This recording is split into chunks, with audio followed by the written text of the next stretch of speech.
March Madness is about to begin. The Beaufort County School District is tipping off its very own March Mathness competition, where students are battling it out in a bracket-style challenge inspired by the NCAA basketball tournament to see which schools come out on top. Elementary and middle schools will compete week by week in IXL to see who can master the most math skills, both on grade level and above.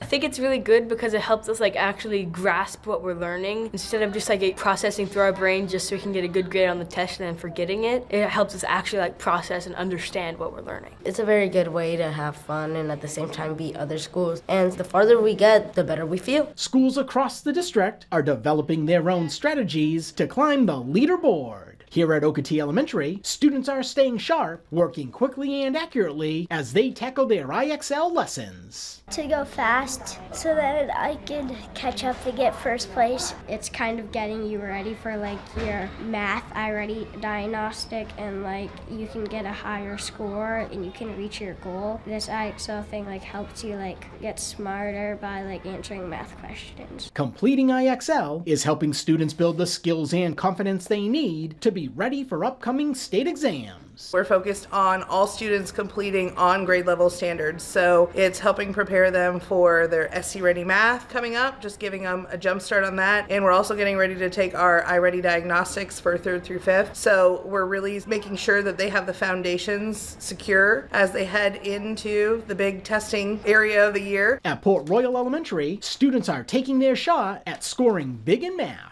We are encouraging them to use scratch paper by putting a basketball hoop outside of every classroom, and when the kids are done filling up their scratch paper, we're encouraging them to try to make a basket within their hoop. I usually use scratch paper and work out the problems, and usually when I get it wrong, I either look at the example or I watch the video to tell me how to do the strategy. Here at Bluffton Middle, the school is adding some extra motivation to help encourage students to succeed.